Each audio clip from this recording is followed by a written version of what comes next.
The first glimpses of the U.S. president since he shocked the world with his COVID-19 diagnosis.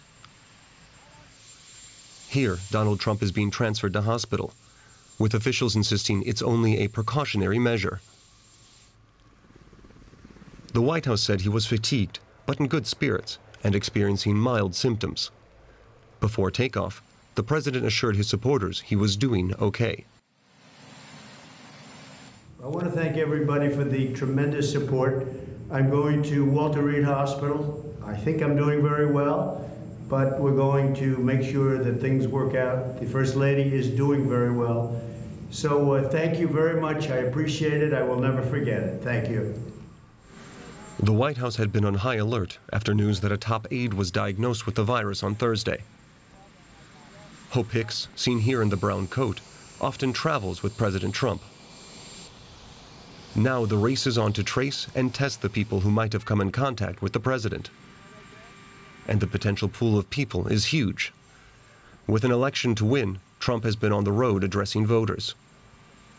And he hasn't always worn a face mask or followed social distancing guidelines. Outside of Walter Reed, Trump supporters gathered to show their support for the president. But with a month until the election, Trump's illness has thrown the campaign into uncharted territory. If Donald Trump hopes to stay in office, he's going to have to beat the coronavirus first. Joining me now, our Washington correspondent, Maya Schweder. Maya, what do we know right now about the president's condition and the treatment that he's receiving? Well, as we've heard, his symptoms were at first described as just mild, and then later in the day said, oh, they're actually moderate symptoms. According to the doctors that are attending to him, he's taking pretty well to the cocktail of antibiotics that they have him on. The First Lady, in the meantime, who's also been tested positive, has, quote, a mild cough and headache. The White House is really trying to project an image that, you know, he's still with it. There's nothing to worry about. He's working. He's in good spirits. He's energetic. But at the end of the day, we have media reports that he's actually pretty feverish, and there's been no official briefings from any doctors. We only have the word of the White House communications team to go on. This White House has been very non-communicative, very untransparent about what the story is. They've been that way really about his medical history in general throughout his term. When it came out that he was moving to the hospital, congressional leaders came forward and said they had received no briefings as to his situation. You know, this is a White House that has spent the last 9 months now of this pandemic gaslighting the public as to the severity of this disease. And now with so little information out there, there's a lot of misinformation that's been spreading. So, Maya, how serious is this situation?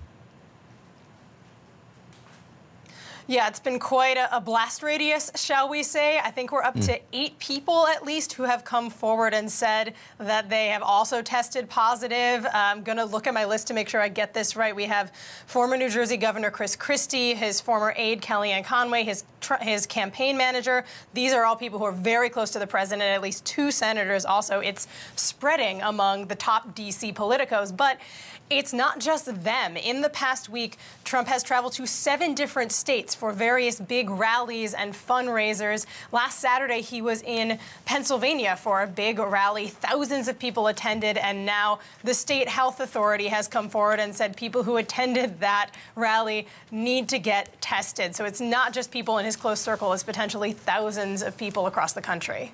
That former governor of New Jersey, Chris Christie, you just mentioned, just the other day said that he was helping the president prepare for his debate, and nobody in the room was wearing masks. So it's a very interesting development there. So the president's been hospitalized. We know he'll be out of commission for at least the next several days. What does this mean for the election? This is another destabilizing moment in what has been a norms-shattering campaign season. We know that he's canceled or postponed all of his big rallies, and the thing is, these rallies are his campaign. They are his hallmark. His base loves them. It's where he gets his energy, and if you believe the polls, he is trailing rather badly in the polls behind his opponent, Joe Biden. So this is not a good development for his campaign. Now, in terms of Biden, Biden has to balance not looking, too crass or overly political about this illness that's spreading in Washington with making a closing statement about his candidacy in the last 30 days that we now have before the election. So you can bet that he's going to be hammering home his healthcare plan, his pandemic recovery plan, his economic recovery plan, and trying to just draw a bright line between what he has and the Trump approach, which has been, shall we say, much more cavalier. Maya Schwader with the latest on what's been an extraordinary political season in the United States, to say the least. Thank you.